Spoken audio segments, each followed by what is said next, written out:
તો દરેક જે છે ને હવે બુકની અંદર હેડિંગ આપી દો. કાવ્ય 14. અવાજ બરાબર આવે છે ને દરેકને? હા કાવ્ય સર. 14 એની અંદર જે છે પેલા હેડિંગમાં રો સંસ્કૃતમાં જુઓ, આ લખેલું છે હનુમત વર્ણિત રામ વૃત્તાંત. એનું હેડિંગ મારી દો બુકની અંદર. એની નીચે એનું ગુજરાતી લખો.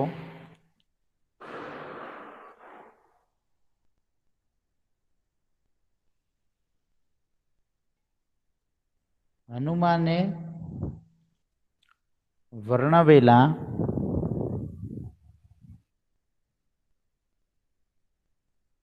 રામના સમાચાર.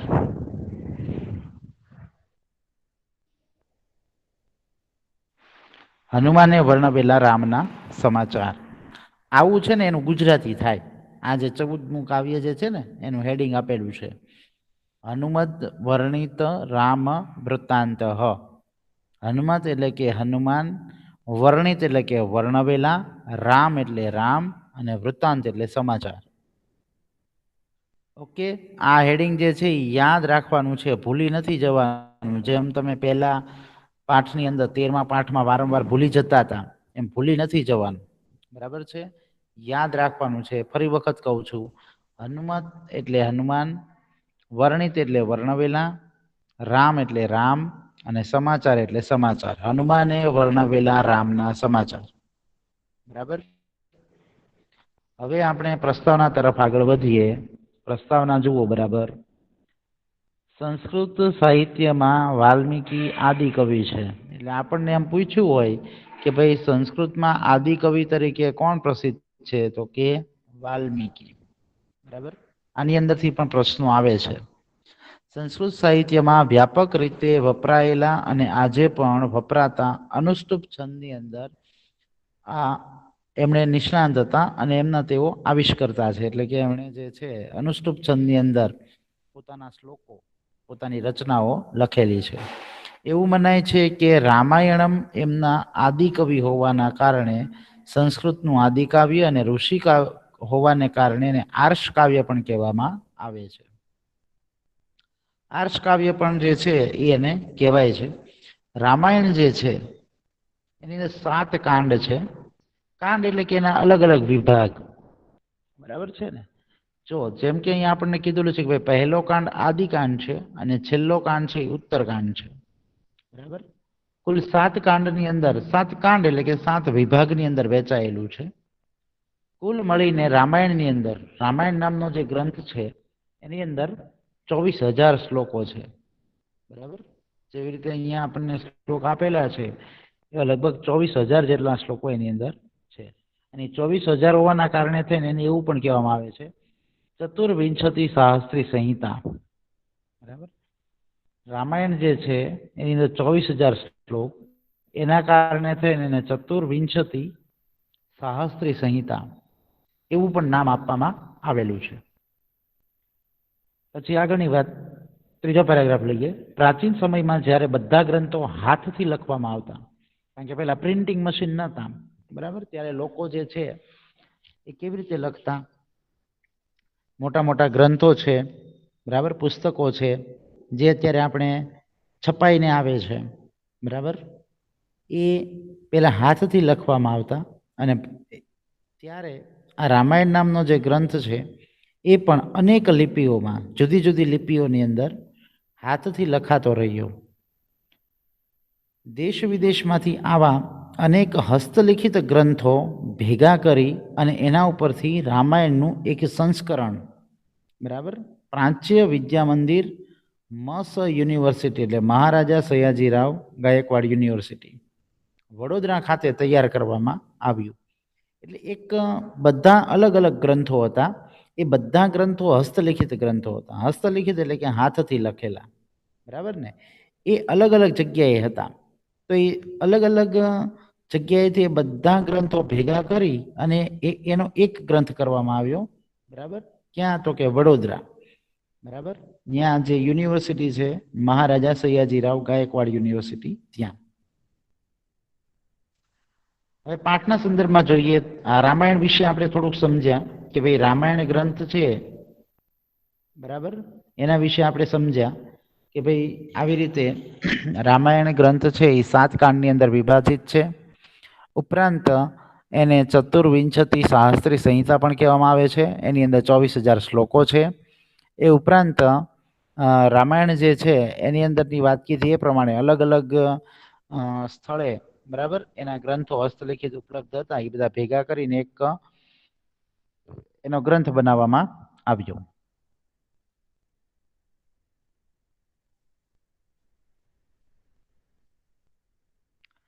બરાબર છે. તો આ છેલ્લો પેરેગ્રાફ જે છે એ જોઈએ.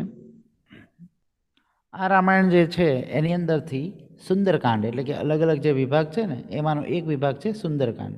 એની અંદરથી આ પ્રસ્તુત પદ્ય, એટલે કે આ 11 શ્લોકો જે છે આપણને આપેલા આની અંદર, બરાબર, એની અંદરથી લેવામાં આવે છે. એમાંથી તો કે સુંદરકાંડમાંથી આપણને કહેવામાં આવે ભાઈ હનુમત પ્રણિત રામ વૃત્તાંત, એ શેમાંથી કયા કાંડમાંથી લેવામાં આવેલું છે? તો તમારે લખવાનું છે સુંદરકાંડ. બરાબર, કયા ગ્રંથમાંથી, બરાબર, લેવામાં આવેલું છે અથવા કયા મહાકાવ્યમાંથી? તો તમારે લખવાનું છે રામાયણ. બરાબર, આવી વસ્તુ યાદ રાખવાની છે. હવે ઘટનાક્રમ શું છે એ સમજી લો. આની અંદર હનુમાનજી લંકામાં જઈ અશોક વાટિકામાં સીતાની મુલાકાત કરે છે. બરાબર, જે રામના પત્ની છે સીતા, એ લંકાની અંદર રાવણે જે એનું અપહરણ કર્યું છે, એટલે સીતાજી છે એ લંકાની અંદર છે. બરાબર. હવે હનુમાન જે રામના સેવક છે, રામના જે દૂત છે, એ સમયે રામના દૂત તરીકે ગયેલા હનુમાન માતા સીતાને પોતાના ઉપર વિશ્વાસ આવે, બરાબર, એટલા માટે રામની વીંટી આપે છે. જો હવે શું થાય છે કે હનુમાન જે છે એ લંકાની અંદર જાય છે. સીતાજી જે છે એ હનુમાનને નથી ઓળખતા, બરાબર, એટલે હનુમાન છે એ સીતાને વિશ્વાસ અપાવવા માટે પોતાના ઉપર કે ભાઈ હું રામનો જ દૂત છું એવો વિશ્વાસ અપાવવા માટે થઈ અને રામની વીંટી આપે છે. બરાબર, એ રામની વીંટી જે છે એ આપે છે. તમે અહીંયા દ્રશ્ય જે છે એ તમે જોઈ શકો છો. જો અહીંયા આ અશોક વાટિકા છે, બરાબર, લંકાની અંદર. આ સીતા છે, બરાબર. આ દ્રશ્યની અંદર તમે જોઈ શકો છો ઉપર જે છે ઝાડ ઉપર એ હનુમાન છે, અને હનુમાન જે છે એ જે રામની વીંટી છે એ સીતાને આપી રહ્યા છે. એ દ્રશ્ય તમે જોઈ શકો છો. બરાબર, તો આ દ્રશ્ય જે છે એ જ અહીંયા લીધું છે, આપણને વાત કીધેલી છે કે ભાઈ પોતાના ઉપર વિશ્વાસ આવે કે ભાઈ રામના જ દૂત છે. બરાબર, એટલા માટે થઈને એ રામની જે વીંટી છે ને એને આપે છે કે જેથી કરીને એ ઓળખી જાય. બરાબર, અને રામના જીવનની અત્યાર સુધીની જે તમામ ઘટનાઓ છે એનું સંક્ષેપમાં એટલે કે ટૂંકમાં વર્ણન કરે છે. બરાબર, એટલે સીતાને ખબર પડી જાય કે ભાઈ આ રામે જ મોકલેલા હનુમાન છે એમ. બરાબર, આ દરમિયાન હનુમાને રામના ગુણોને પણ વર્ણવ્યા છે. રામની અંદર રહેલા જે ગુણો છે એનું પણ વર્ણન હનુમાનજીએ કર્યું છે.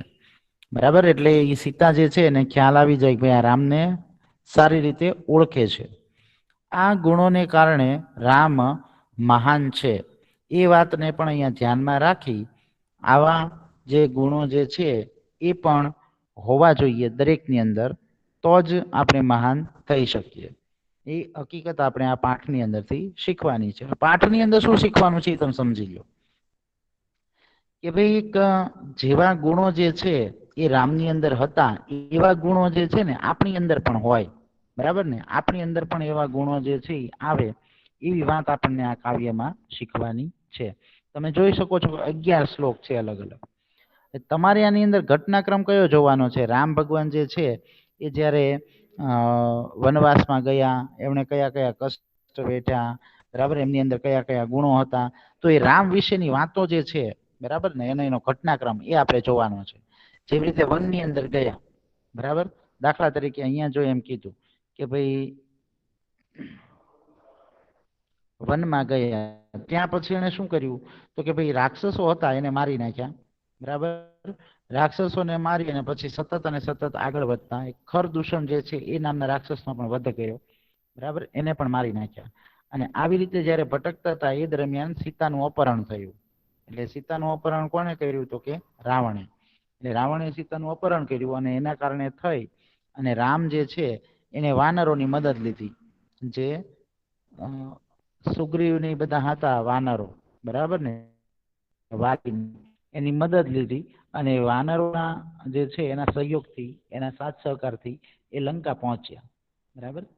તો અને જે હનુમાન છે એને સમુદ્ર પાર કરી અને અત્યારે હનુમાન છે એ સીતા સાથે વાત કરી રહ્યા છે, બરાબર. તો એવો ઘટનાક્રમ આપણને આપેલો છે, એ આપણે આની અંદર જોવાનો છે, બરાબર. હવે એના શબ્દો જે છે એ તમે લખતા જજો અને શબ્દો જે છે એ સમજતા જજો. પછી આપણે એક એક શ્લોકનું ભાષાંતર જોતા જશું, બરાબર છે. હવે એમાં પહેલો શ્લોક લઈએ. પહેલા શ્લોકની અંદર શબ્દ જે છે આ દશરથ જે છે એ રામના પિતા છે, એટલે એ દશરથની વાત પહેલા અહીંયા આપણને કીધેલી છે. પહેલા આ શબ્દ જે છે રથ કુંજર વાજીમાન, એ શબ્દનો અર્થ થાય છે, લખી લ્યો, રથ કુંજીમાન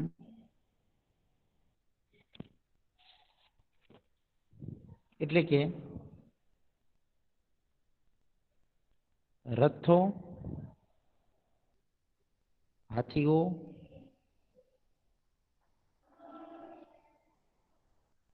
અને અશ્વવાળા,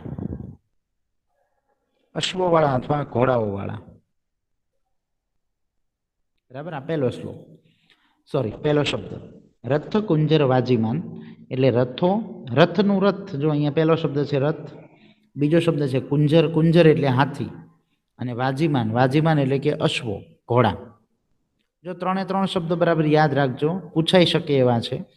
દાખલા તરીકે આપણને પૂછ્યું ભાઈ કુંજર શબ્દનો અર્થ શું થાય, તો કુંજર એટલે હાથી અને વાજીમાન શબ્દનો અર્થ થાય છે અશ્વ અથવા તો ઘોડાઓ.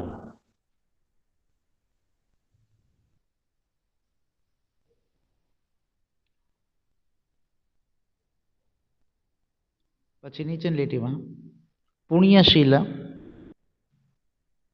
એટલે કે પુણ્ય કરવાના સ્વભાવવાળા, પુણ્યશીલ એટલે પુણ્ય કરવાના સ્વભાવવાળા, બરાબર.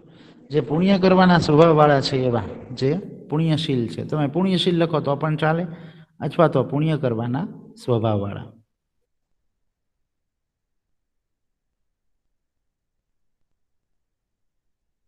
મહાકીર્તિનું, મહાન કીર્તિવાળા એટલે એ લખવાની જરૂર નથી, બરાબર. આ શબ્દ ખાસ યાદ રાખજો, રુજુ, બરાબર. શબ્દ છે અહીંયા એક પહેલો શબ્દ રુજુ, રુજુ એટલે સરળ, રુજુ શબ્દનો અર્થ થાય છે સરળ.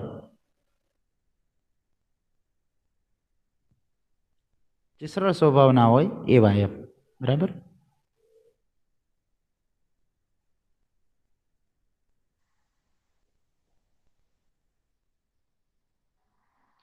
પછી મહાયશા શબ્દ છે, મહાયશાહા એટલે કે ખૂબ જ યશસ્વી,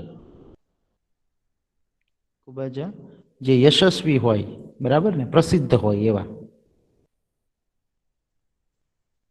ખૂબ જ યશસ્વી.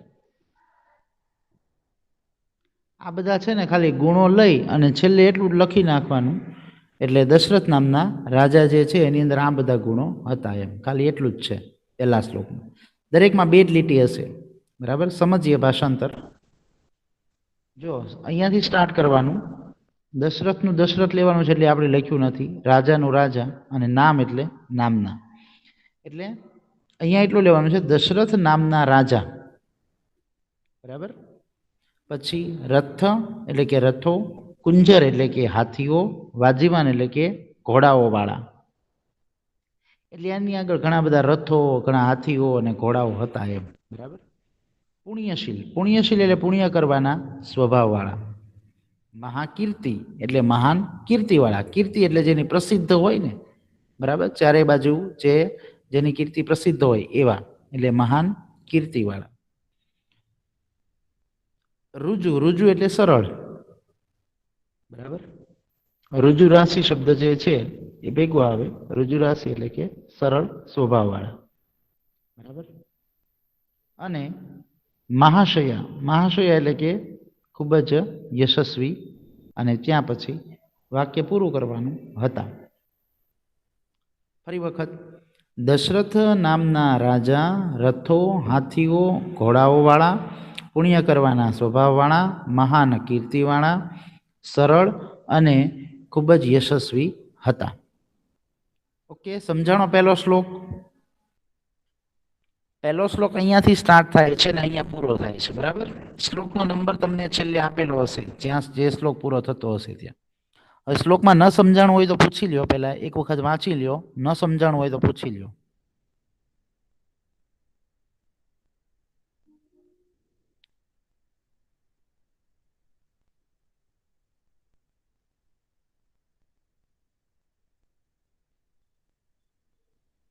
છોકરાઓ સમજાઈ ગયું?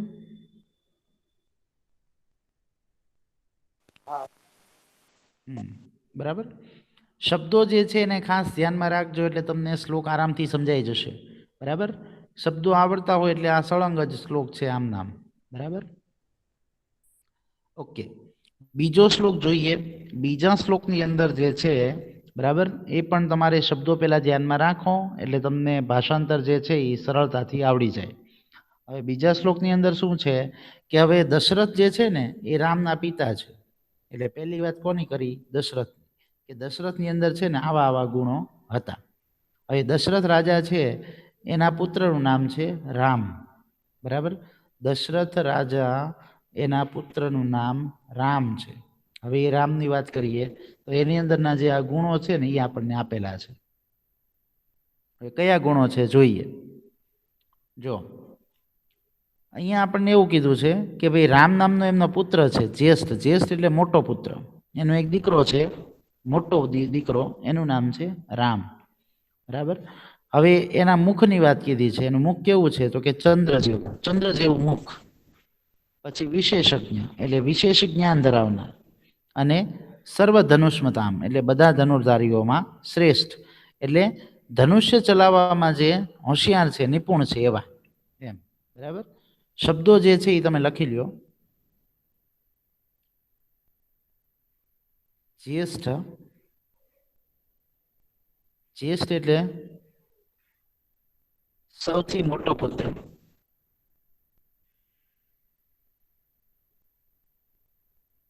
પછી એમાં પુત્ર શબ્દ જોડી દેવાનો, બરાબર. સૌથી મોટો પુત્ર.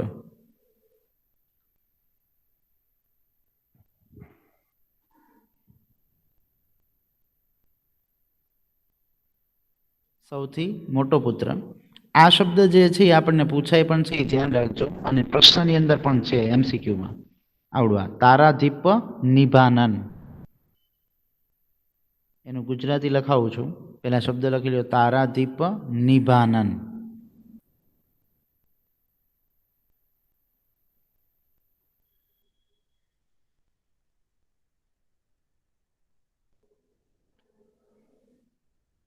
એનું ગુજરાતી થાય છે ચંદ્ર જેવા મુખવાળા.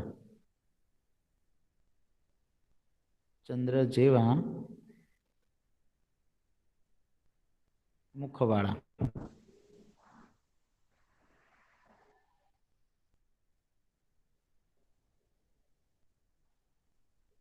બરાબર. તારાધીપ નિભાનન એનું ગુજરાતી થાય છે ચંદ્ર જેવા મુખવાળા. હવે જો એ શબ્દ જે છે ને તારાધીપ નિભાનન, એનું આપણે ગુજરાતી જોયું ચંદ્ર જેવા મુખવાળા, એટલે એ રામનું વિશેષણ થયું, બરાબર.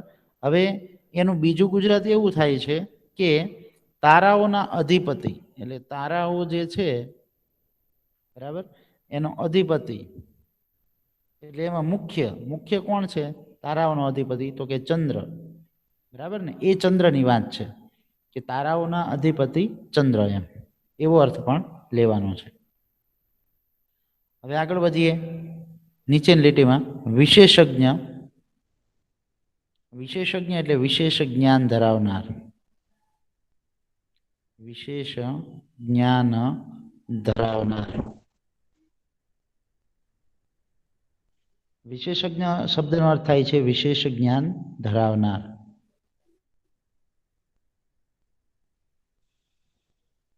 સર્વ ધનુષ્મતામ શ્રેષ્ઠ. સર્વ ધનુષ્મતામ શ્રેષ્ઠ. સર્વ એટલે બધા, ધનુષ્મતામ એટલે ધનુર્ધારીઓમાં, ધનુર્ધારી એટલે જે ધનુષ્ય ધારણ કરનારા હોય, ચલાવનારા હોય તે ધનુર્ધારીઓમાં, અને શ્રેષ્ઠનું શ્રેષ્ઠ અથવા તો ઉત્તમ.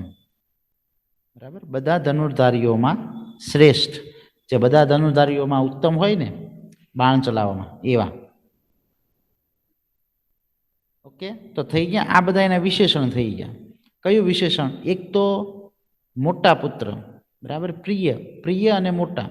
પછી ચંદ્ર જેવા મુખવાળા. પછી તો કે વિશેષ જ્ઞાન ધરાવનાર અને બધા ધનુર્ધારીઓમાં શ્રેષ્ઠ. આ બધા એના વિશેષણ થઈ ગયા. બરાબર, જોઈએ એનું ભાષાંતર. જો અહીંયા છે આપણને શબ્દ આપેલો છે રામ નામ, એટલે આપણે લેવાનું પહેલા રામ નામના, બરાબર, તસ્ય એટલે તેમના, પુત્ર એટલે કે પુત્ર, બરાબર, પણ કેવા તો કે પ્રિય, એટલે આપણે પહેલા બે શબ્દ લઈશું. બરાબર, રામ નામના તેમના પ્રિય અને મોટા પુત્ર. રામ નામના તેમના પ્રિય અને સૌથી મોટા પુત્ર. તારાધીપ નિભાનન એટલે કે ચંદ્ર જેવા મુખવાળા. બરાબર, જો એમાં છે ને આનંદ શબ્દનો અર્થ થાય મુખ.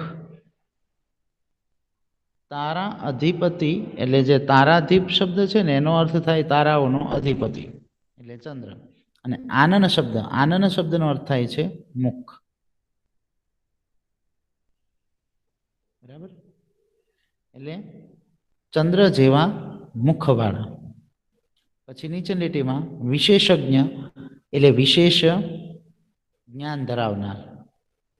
પછી સર્વ ધનુષ્મતામ શ્રેષ્ઠ, બધા ધનુર્ધારીઓમાં શ્રેષ્ઠ છે. બરાબર, થઈ ગયું શ્લોક. હવે જો અહીંયાથી સ્ટાર્ટ કરવાનો, ફરી વખત કહું છું. રામ નામના તેમના પ્રિય અને સૌથી મોટા પુત્ર. બરાબર, પછી આગળનું ચંદ્ર જેવા મુખવાળા, વિશેષ જ્ઞાન ધરાવનાર, બધા ધનુર્ધારીઓમાં શ્રેષ્ઠ છે. ઓકે, અહીંયા આપણો બીજો શ્લોક પૂરો થયો. એમાં કોઈને ન સમજાણું હોય તો પૂછી લ્યો.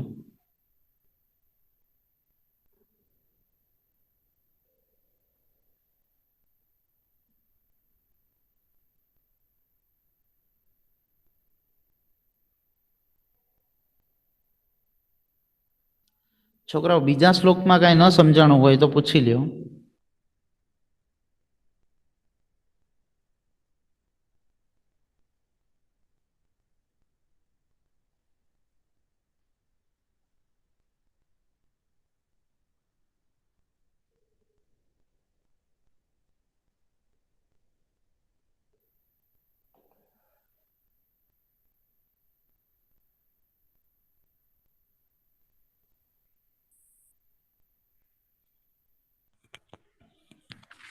સમજાઈ ગયું સ્ટુડન્ટ્સ?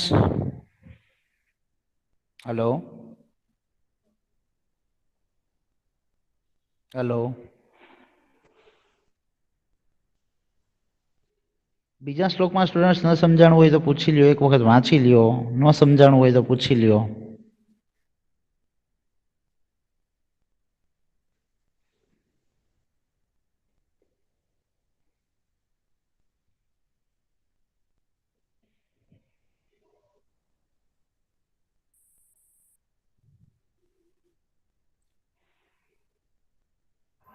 ઓકે, તો આગળ વધીએ બીજા શ્લોકથી. બરાબર છે, બે શ્લોક જે છે એની અંદર આપણે જો હવે આની અંદર ને આની અંદર ઘટનાક્રમ આગળ વધતો જશે. એટલે પહેલા શ્લોક પણ આવડવા જોઈએ અને એની સાથે સાથે કનેક્ટ બીજો, ત્રીજો, ચોથો એમ પણ આવડવો જોઈએ. બરાબર, તો તમને ઘટનાક્રમ જે છે એ સમજવાની ધ્યાન રહેશે અને મજા આવશે. બરાબર, પહેલા શ્લોકની અંદર જેવી રીતે વાત કરી એ પ્રમાણે તમને પૂછવામાં આવે તો પહેલા શ્લોકની અંદર આપણને કીધું એ પ્રમાણે દશરથ રાજાનું વર્ણન છે. દશરથ રાજા કોણ છે? તો કે રામના પિતા. પછી દશરથ રાજાના પુત્ર રામનું વર્ણન છે. રામ જે છે એની વાત કરીને એવું કીધેલું છે કે એના મોટા પુત્ર છે, ચંદ્ર સમાન મુખવાળા છે, બરાબર. પછી તો કે વિશેષ જાણકાર છે અને બધા ધનુર્ધારીઓમાં શ્રેષ્ઠ છે, બરાબર. તો એ રામના ગુણો થયા, બધા રામના વિશેષણો થયા કે ભાઈ એ કેવા છે એમના વિશેષણો દ્વારા જાણી શકાય, બરાબર. હવે ત્રીજા શ્લોકની અંદર શું કીધું છે? જો આ દ્રશ્ય આપણે જોયું, બરાબર. દ્રશ્ય બધાને સમજાઈ ગયું હશે કે આ અશોક વાટિકા છે લંકાની અંદર. અશોક વાટિકામાં સીતા જે છે એ નીચે બેઠા છે, હનુમાન છે એ વૃક્ષ ઉપર છે અને એ વીંટી આપી રહ્યા છે સીતાને. શા માટે? તો કે ભાઈ રામ જે છે એની યાદી સ્વરૂપે આ વીંટી આપે છે કે ભાઈ પોતે રામના જ દૂત છે, બરાબર ને, એ દર્શાવવા માટે થઈને વીંટી આપે છે અને પછી આ બધું વર્ણન કરે છે, બરાબર. વર્ણનમાં આપણે 2 શ્લોક જોયા. હવે ત્રીજો શ્લોક જોઈએ. ત્રીજા શ્લોકની અંદર શું કીધેલું છે કે ત્રીજા શ્લોકમાં એવું વર્ણન છે કે ભાઈ રામ જે છે ને એ આચરણના રક્ષક, એટલે કે પોતાનો જે વ્યવહાર છે, બરાબર ને, એના રક્ષક છે, રક્ષણ કરનાર. પછી એમ કીધું છે પોતાના બંધુ, એટલે કે જે બધા પોતાના સગા સંબંધીઓ છે એના પણ રક્ષણ કરનાર છે. પછી આ જગત, બરાબર ને, આ જીવલોક જે આ જગત છે એના પણ રક્ષક છે, ધર્મ છે એના પણ રક્ષક છે અને શત્રુઓને સંતાપ આપનારા છે, એટલે એના શત્રુઓ છે, બરાબર ને, એને દુઃખ આપનારા છે, બરાબર. જે એના શત્રુ હોય એને દુઃખ આપનારા છે. એમ અહીંયા આપણને ત્રીજો શ્લોક સમજાવેલો છે. સમજીએ શબ્દો, પહેલા શબ્દો સમજીને પછી આગળ વધીએ, બરાબર. જો અહીંયા પહેલો શબ્દ છે રક્ષિતા. શબ્દનો અર્થ થાય છે રક્ષક અથવા રક્ષણ કરનાર, રક્ષક અથવા રક્ષણ કરનાર. રક્ષિતા શબ્દ વારંવાર આવશે. રક્ષિતા, બરાબર, 3 વખત છે. 3 વખતે એક જ, રક્ષણ કરનાર અથવા તો રક્ષક.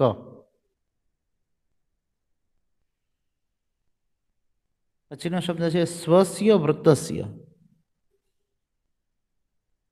એટલે પોતાના આચરણના, પોતાનું આચરણ, પોતાનો જે વ્યવહાર છે ને એની વાત. સ્વસ્ય વૃત્તસ્ય એટલે પોતાના આચરણના.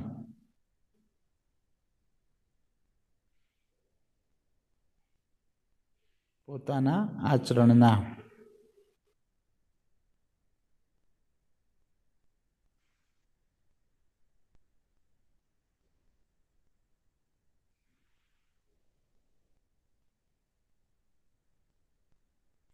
હવે અહીંયા સ્વજન, સ્વજન શબ્દનો અર્થ તમે સ્વજન પણ લખી શકો અને બંધુઓ પણ લખી શકો. સ્વજન એટલે કે બંધુઓ, એટલે પોતાના જે સગા સંબંધી હોય ને એના. અને રક્ષિતા એટલે રક્ષક. એ બીજું વાક્ય થઈ જશે. પછી નીચેની લીટીમાં જીવલોક એટલે કે આ જગતના. જીવલોક એટલે કે આ જગતના.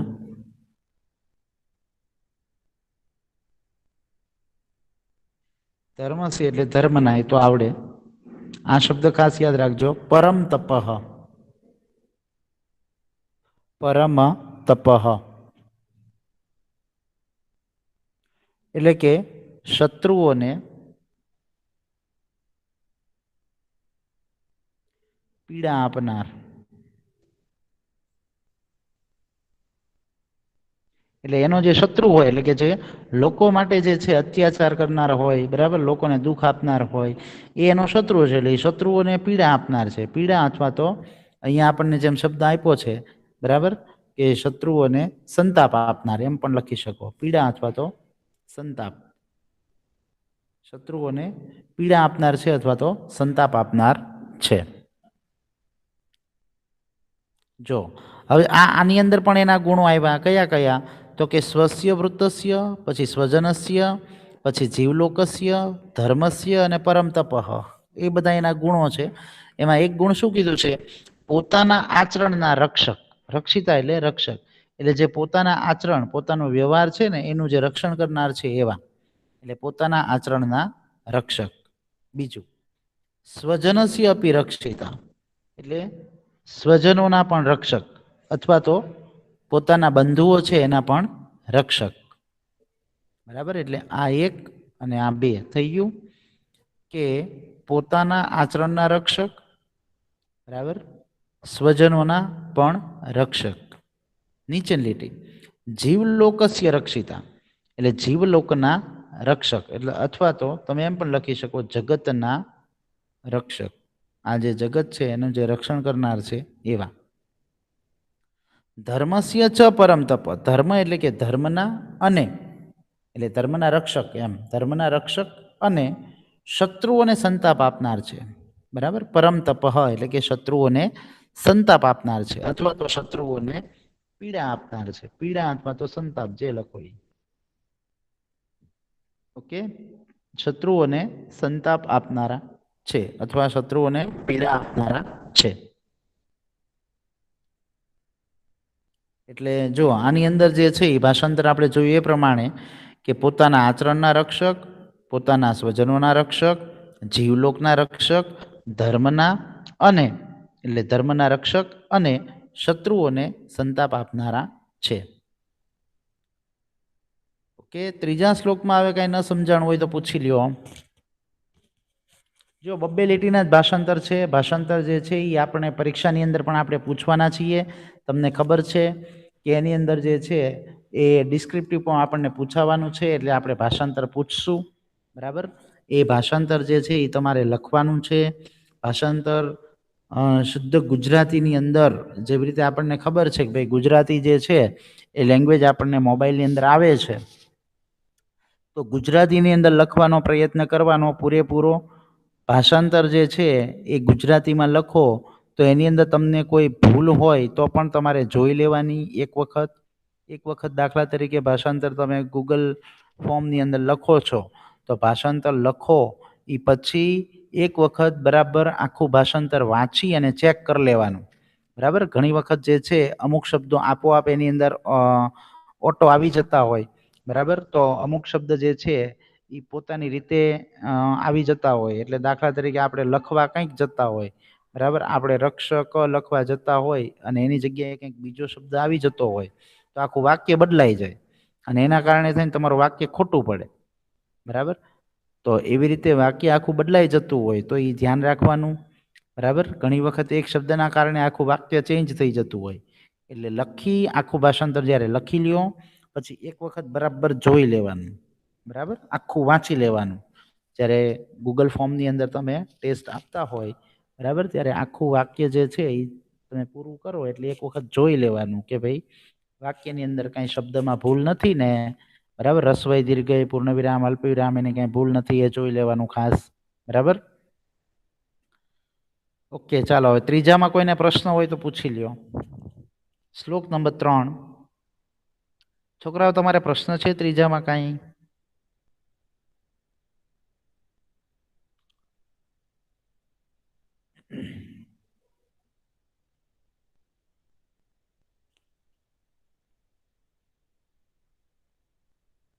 હેલો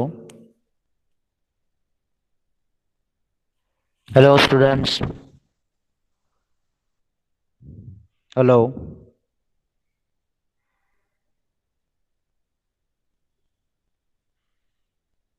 ત્રીજો શ્લોક સમજાણો કે નહીં? હા કે ના તો આપો.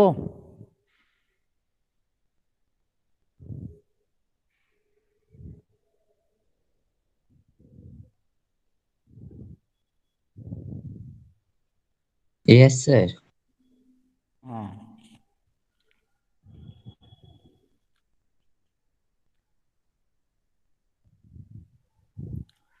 ઓકે, તો આની અંદર જે છે એ આપણને એમ કીધેલું છે આ જેવી રીતે આપણને કીધું એ પ્રમાણે કે ભાઈ પોતાના રક્ષક છે.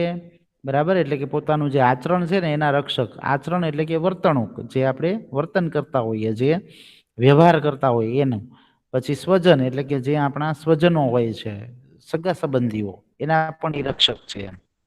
પછી જીવલોક એટલે કે આ જગત છે એના પણ રક્ષક છે, ધર્મના પણ રક્ષક છે, અને શત્રુઓને સંતાપ આપનારા છે એટલે કે દુઃખ આપનારા. બરાબર. તો એવી રીતે આપણને ત્રીજા શ્લોકની અંદર જે છે એ રામના ગુણો વર્ણન કરેલા છે. બરાબર. તો 3 શ્લોક થયા. તો પહેલા શ્લોકની અંદર આપણને શું કીધું કે ભાઈ દશરથ રાજાની વાત કરી કે ભાઈ દશરથ રાજા આવા આવા હતા. બરાબર. તો દશરથ રાજાના ગુણોની વાત કરી. પછી તો કે ભાઈ દશરથ રાજાના એક પુત્ર છે એનું નામ છે રામ. બરાબર ને. તો એના ગુણોની વાત કરી. બરાબર કે ભાઈ એના વિશેષણો જોયા. પછી તો કે રામની અંદર બીજા કયા કયા ગુણો છે તો કે ભાઈ આ બધા ગુણો જે છે એ રામની અંદર રહેલા છે. બરાબર. હવે રામ છે એ વનમાં શા માટે ગયા તો વનની અંદર જવાની વાત પણ બરાબર ને રામ છે એ જંગલની અંદર ગયા તો એ જંગલમાં જવાની વાત પણ અહીંયા હનુમાન કરે છે. હનુમાન આ વાત જે છે એ કોને કહે છે તો કે સીતાને. જંગલની અંદર જવાની વાત પણ હનુમાન જે છે એ સીતાને કહે છે. બરાબર. એ ચોથા શ્લોકની અંદર છે. એની અંદર એવું કહે છે કે ભાઈ વાત એમ આગળ વધારે છે કે ભાઈ સત્યના સંકલ્પ વાળા જે વૃદ્ધ એના પિતા છે. બરાબર. પિતુહુ એટલે કે પિતા છે દશરથ.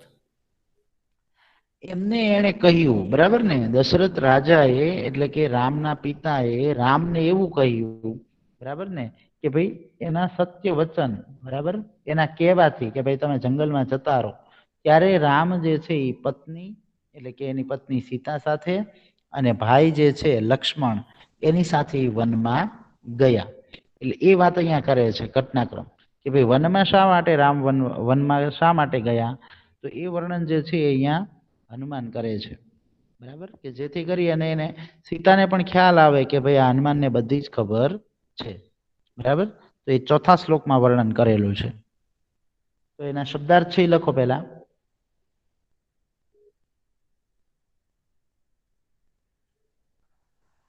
સત્ય અભિસંધસ્ય પહેલો શબ્દ. સત્ય અભિસંધસ્ય એટલે કે સત્યના સંકલ્પવાળા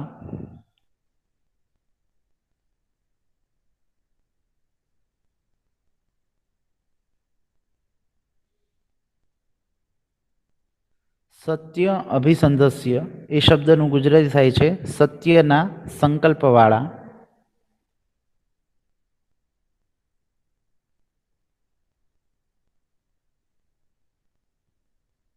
બરાબર છે. પછી વૃદ્ધ શબ્દનો અર્થ તો વૃદ્ધ જ થશે. બરાબર. એટલે એ લખવાની જરૂર નથી. પછી આ શબ્દ લખો પિતુહુ વચનાત.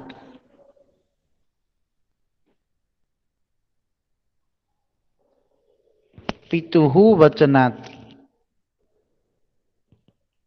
એટલે કે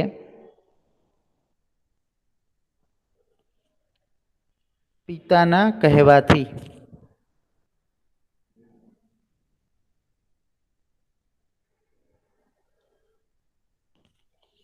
પિતુહુ વચનાત એટલે કે પિતાના કહેવાથી.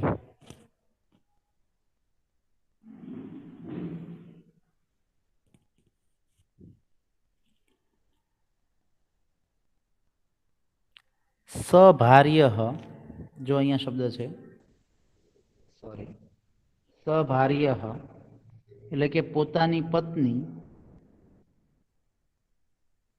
સભાર્ય એટલે કે પત્ની. ભાર્યા શબ્દનો અર્થ થાય છે પત્ની.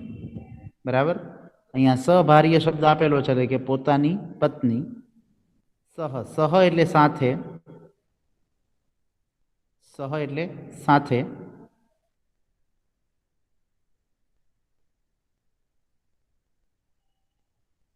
ભ્રાત્રા એટલે કે ભાઈ. બરાબર ને. રામ જે છે એ પોતાની પત્ની અને ભાઈની સાથે વનમાં ગયા હતા એટલે અહીંયા એવું લખ્યું છે ભ્રાત્રા એટલે કે ભાઈ.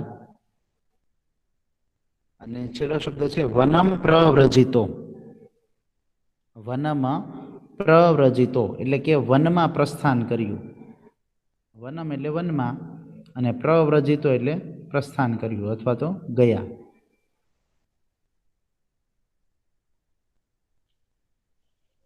ઓકે. વનમ પ્રવ્રજિતો શબ્દનો અર્થ થાય છે વનમાં પ્રસ્થાન કર્યું. બરાબર. હવે ચોથો શ્લોક જે છે, બરાબર, આપણે સમય થઈ ગયો છે. ચોથા શ્લોકનું ભાષાંતર આપણે આવતા લેક્ચરની અંદર જોઈશું. 3 શ્લોક સુધીના આપણે કમ્પ્લીટ થઈ ગયા. ચોથો શ્લોકનું ભાષાંતર જે છે એ આવતા લેક્ચરની અંદર આપણે સમજશું અને પછી આપણે આગળના શ્લોકો જોઈશું. ઓકે. અને શ્લોક જે છે એ બરાબર વાંચી લેજો. એમાં